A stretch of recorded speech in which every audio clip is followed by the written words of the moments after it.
Mawaƙin Najeriya Mohbad kenan akan gadon asibiti kafin rasuwarsa. Kamar yadda kuka ji, ya bayyana kaɗan daga irin halin da ya tsinci kansa a rayuwa kafin rasuwarsa.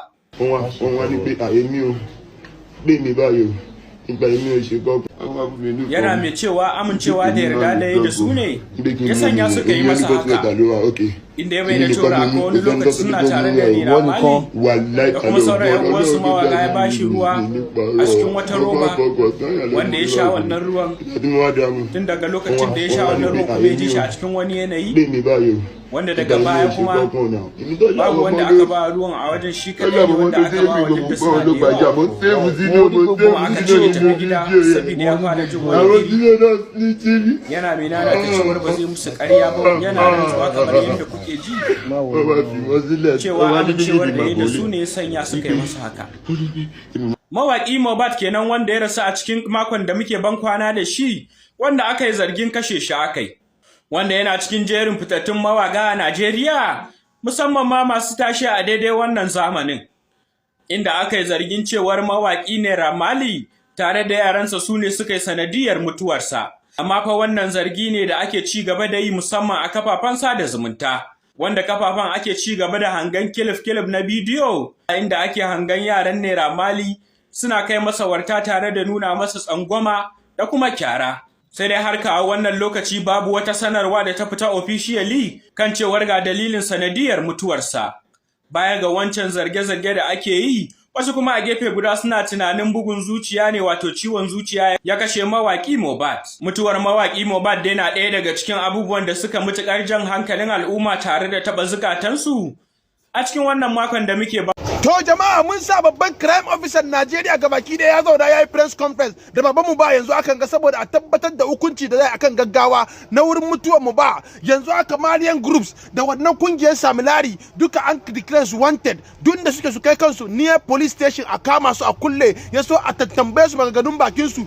Daga nan kuma baban mu ba kuma ya kawo wani guilty, ya kawo wani sigina da muke gani kamar mutuwar mu ba a yanzu akan ga yana da sani ciki, saboda me yasa yanda ya look sad da kuma guilty a tare wurin da ake wannan isar da wannan sako a kusa da IGP, ya sa za ka ga za mu bi wannan maganganu dalla saboda mu tabbatar da gaskiya. mu ba bai mutuwa a sha da magana, she mun bada an kama kowa da kowa da yake cikin aike da hannu cikin mutuwa mu ba, saboda mu aikin mu ne a yi gaskiya a duniyar Najeriya, a yi gaskiya a duk duniyar West Africa, a tabbatar da adalci ga duk kwayan dan Najeriya, dan talakan Najeriya wanda bai da karfin fadi she mu doki alshin mu. Har yanzu fa abu ya dau zafi, domin yan Najeriya da yawa sun tafi akan cewa Naira Marley da Samlari suna da sa hannu akan mutuwar Mohbad. Kai takaice muku dogon labari ya koma gajere, har yanzu yan sanda sun ba da umarni da ayi maza a je a hako gawar Mohbad da aka binne domin a zo a yi autopsy. Autopsy gwaje-gwaje ne da ake yi a gawar mamaci domin a gano sanadiyya da kuma dalilin da ya sa ya mutu.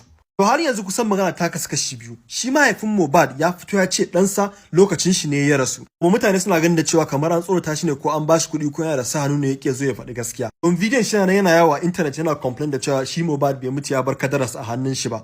Ita ko mahaifiyar Mohbad din ta fito ce yanzu ne ta samu damar magana, da hana ta akai. Ta ce da sa hannu akan mutuwar ɗanta da hankalin shi. Mutumin da ya haye sanya aure ya haihu ya kula da matar shi kuma a zo a ce bai da hankali. Har yanzu kuma wannan shine sabon shirin da ya fito a inda aka ce an ji muryar Samlari yana murna da cewa ai Mohbad yana cikin mutuwa da halin yanzu, bara ku ji.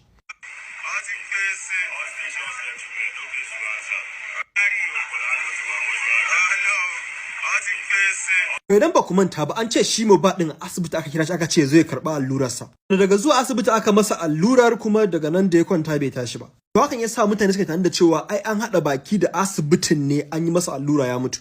Da kuma wannan voice din da ya fita yana tabbatar da cewa hada bakin da aka yi ya tabbata, domin tunda suna murna yana mutuwa kuma kun ga abu ya tabbata kenan. Karan jaku da nisa, har yanzu dai yan Najeriya suna nan suna faman unfollowing din Naira Marley. Kun gani yayi asarar followers wajen 400.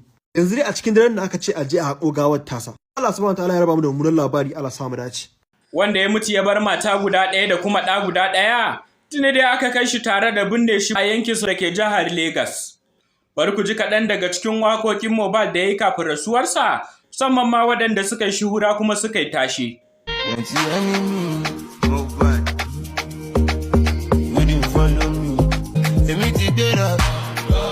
Kaɗan kenan daga irin waƙoƙin da ya yi kafin rasuwarsa, wanda rahotanni suka tabbatar da cewar ya kasance a ɗaya daga cikin yaran Naira Marley wanda yake cikin Malia's record, inda kuma daga bisani suka samu saɓani da Naira Marley wanda kuma ya fita daga wannan ƙungiya tasu ta Malians Record inda yake ƙoƙarin tsayawa da ƙafafunsa.